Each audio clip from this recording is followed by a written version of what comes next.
आज Doubtnut app download करें। Doubtnut पर अपने सभी गणित, रसायन विज्ञान, भौतिक विज्ञान और जीव विज्ञान के डाउट्स का करो सफाया। बस प्रश्न की फोटो खींचो, एक ही प्रश्न को क्रॉप करो और तुरंत वीडियो सोल्यूशन पाओ।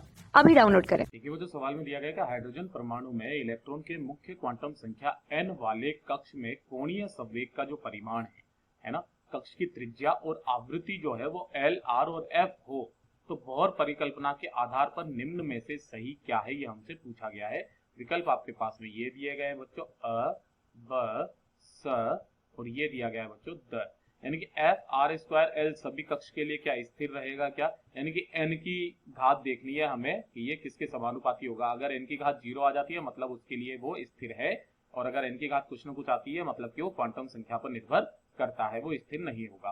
ठीक है, तो जो हमारे पास में बच्चों यहाँ से जो सबसे पहले त्रिज्या के लिए अगर मैं बात करूं तो त्रिज्या का जो सूत्र होता है R, वो बराबर कितना होता है हमारे पास में 0.529 इंटू जो होता है मेरे पास में वो होता है n स्क्वायर बटे जेड एंगस्ट्रॉम में आता है। यानी कि यहाँ से जो मुझे पता चल रहा है, जो वो पता चल रहा है कि जो R है वो समानुपाती है n स्क्वायर के। ठीक है, ये चीज एक तो यहाँ से पता चलती है। दूसरा जो है बच्चों, त्रिज्या के बाद में जो है हमारे पास में एक वेग होता है ना, वेग। भाई वेग क्या होता है, v बराबर वो होता है हमारे पास में e स्क्वायर बटे 2 एप्सिलॉन नॉट एन एच, है ना। ये सब नियतांक है। यहां से मुझे पता चल रहा है कि जो वेग है v, है ना, v केवल ये n को छोड़ करके वो व्युत्क्रमानुपाती है हमारे n के। ठीक है, तो ये वाला भी एक हमारे पास में समझ में आया। अच्छा, अब जो हमारे पास में कोणीय संवेग होता है, कोणीय संवेग में इधर लिख देता हूं, हाँ कोणीय संवेग ही दिया हुआ है ना, हाँ कोणीय संवेग। ठीक है, जो L बराबर होता है बच्चों, वो बराबर क्या होता है हमारे पास में NH बटे 2 पाई, है ना। तो यहां से जो है मेरे को इसका भी पता चल गया कि जो L है वो समानुपाती होता है N के, है ना। तो यहां से ये भी पता चल गया। अब हमें F के लिए निकालना है। अब आपको बात पता है बच्चों कि जो आपके पास में आवृत्ति होती है ना, आवृत्ति F, वो बराबर क्या होता है 1 बटे आवृतकाल, है ना। और आवृतकाल क्या होता है, आवृतकाल, अरे चाल बराबर दूरी बटा समय होता है, समय बराबर दूरी बटा चाल। यानी कि आवृतकाल क्या हो जाएगा, वो हो जाएगा मेरे पास में 2 पाई r बटे v। तो ये v ऊपर पहुंच गया। यानी कि अगर मैं ध्यान से देखूं तो जो f है वो समानुपाती है किसके, v बटे r के, है ना। अच्छा, v के लिए जो n की घात है वो कितनी है, वो है, यहां से मैं क्या लिख सकता हूं, v जो है समानुपाती है n की घात -1 के।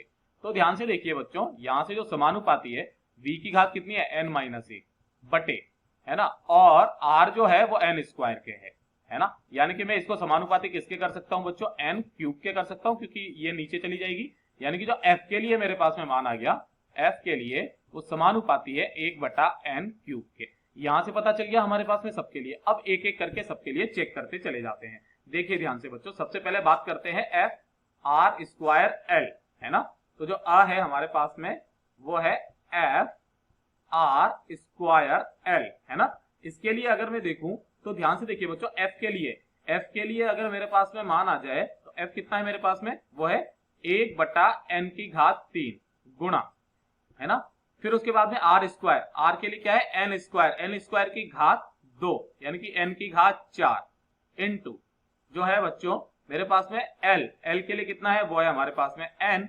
यानी कि यहां से मैं देखूं तो कटाकटी करके यहाँ n की घात 5, n की घात 3, यानी कि n की घात 2। यानी कि जो f r स्क्वायर l जो है वो समानुपाती आ रहा है बच्चों n की घात 2 के। यानी कि जो यहाँ पर जो है बच्चों n पर ये निर्भर कर रहा है, n की घात पर ये निर्भर कर रहा है।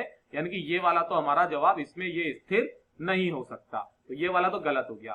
फिर एफ आर एल के लिए कीजिए, तो ब जो है, ब के लिए करते हैं एफ आर एल के लिए, है ना। तो ध्यान से देखिए, एफ के लिए कितना है हमारे पास में 1 बटा ये, है ना, और इंटू फिर आर के लिए कितना है हमारे पास में n स्क्वायर, और इंटू एल के लिए कितना है, वो है केवल n। अगर ध्यान से देखा जाए तो यहां पर कितना आ रहा है, ये आ रहा है n की घात 0, है ना। यानी कि एफ आर एल जो है समानुपाती n की घात 0, यानी कि ये नियतांक आ रहा है बच्चों, है ना। कितना आ रहा है, 1 आ रहा है ना। यानी कि इसके लिए हो सकता है इसमें स्थिर, इस वाले गुणनफल के लिए ये जो है बच्चों स्थिर रह सकता है। इस वाले के लिए सभी कक्ष के लिए स्थिर होगा, जो हमारा ब है वो एकदम सही जवाब है। अब अगर मैं यहाँ पर स्क्वायर लगा दूं तो हमारी सारी की सारी अब तो कोई करने की जरूरत ही नहीं है। कैसे? जैसे एफ स्क्वायर आर एल अगर मैं कर दूंगा, है ना, तो ध्यान से देखिए बच्चों, ये एफ आर एल था, अगर मैं इसका स्क्वायर कर दूंगा तो ये अब एन बराबर 0 नहीं आएगा। ध्यान से देखिए बच्चों, ये एफ आर स्क्वायर एल के लिए, चलिए मैं हल ही करके बता देता हूं। मेरे पास में क्या है, F square R L, F square R L, है ना, एफ स्क्वायर करूंगा तो 1/n की घात 6 हो जाएगा, है ना, इंटू आर कितना है n स्क्वायर, इंटू एल कितना है n। तो ध्यान से देखा जाए तो यहाँ पर n की घात -3 आ रहा है ना, तो ये भी नहीं हो सकता। उसके बाद में जो द है हमारे पास में, वो कितना है हमारे पास, वो है एफ आर एल स्क्वायर, यानी कि एफ आर एल स्क्वायर। देखिए ध्यान से बच्चों, एफ के लिए 1/n की घात 3, इंटू आर के लिए n की घात 2, इंटू ये भी n की घात 2 हो जाएगी ना, क्योंकि स्क्वायर लग रहा है। तो ये मेरे पास में कितना आ जाएगा, ये भी मेरे पास में n का मान आ गया, यानी कि n पर निर्भर कर रहा है, यानी कि यहाँ पर भी स्थिर नहीं रह सकता। तो जो हमारा सही जवाब है वो आ जाएगा केवल ब। कक्षा 6 से 12वीं से लेकर नीट, IIT, JEE वो एडवांस के लेवल तक 1 करोड़ से ज्यादा छात्रों का भरोसा। आज ही डाउनलोड करें डाउटनेट ऐप या व्हाट्सएप करें अपने सारे डाउट्स 8400 400 400 पर।